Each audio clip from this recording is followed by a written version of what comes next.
Ganito po ang ulam na niluto ko ngayon mga kaibigan, no? Hindi na masama. Taob kaldero na naman.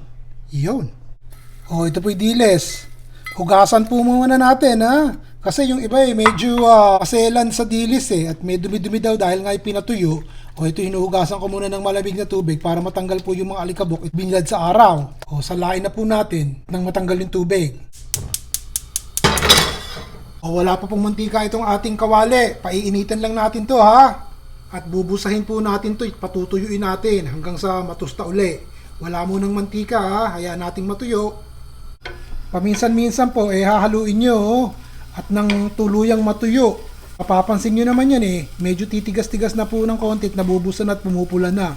O, muusok-usok na po. Palagay ko ayos na po irita, tostado na. Tatanggalin ko na sa apoy, ha? At isalin po muna natin sa isang katamtamang laki ng malukong. Diyan muna siya, ha? O, isang simpleng lutuin na naman po ito ibabahagi ko sa inyo, mga kaibigan. Huwag niyong lalang-langlangin tong ating ulam ngayon, ha? Masarap po ire. O, sandali, luya muna ang ating gigisa.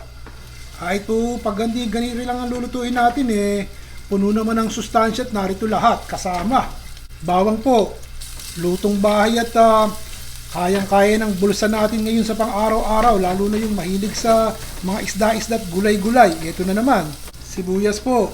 Pansinin niyo yung ricado at hindi naman may karamihan. Kayo na po bahalang maglagay ng gulay. Kung yung gulay na ilalagay ko medyo may kamahalan. Lalagay ko na po itong patatas. Ito po yung patatas, pero inilaga na siya. Hihiwain ko po ng maliliit. Ganyan. Pero hindi ko po isasama lahat. Palagay ko 4 na piraso ang aking ilalagay. O yan, tama na po yan. Sama ko na yung isang latang gata.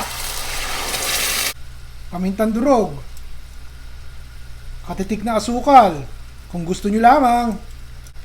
Papatisan ko na po, 2 kutsarang patis. Lagyan na po natin ng yellow curry. Bahala na po kayo, lalagyan ko ng 2 kutsara, ha. Yun, hayaan nating kumulo. O ngayon, kapag kumukulo na po, ilagay na natin itong kakapiranggot na broccoli. Pati po yung tangkay, ilagay na po natin. Kung wala naman broccoli, medyo may kamahalan sa inyo, kahit pechay. Sanay na kayo sa mga niluluto ko. Napapansin nyo, laging may konting gulay-gulay. Basta kung ano makita nyo sa palengke, kulay berde na gulay, yun po ang ilahok nyo kung mura-mura ng kaunti. O sandaling-sandali lamang yung broccoli, wag nyo pong lulutuin ng nagpagkatagal-tagal at baka magkalerot-lerot. Konting kinchay.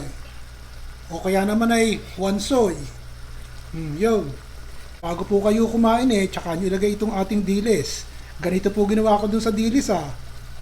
Ayos po ba? Tayin na po natin ang apoy at tapos na yun.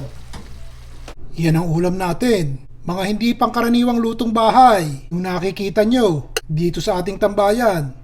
Pero makakasiguro po kayo na ito'y punong-puno ng lasa, kamang-akma sa panlasa nating mga Pilipino. Hindi na masama. Taob kaldero na naman. Iyon. Ito po ang diku. Dilis at curry. Diku.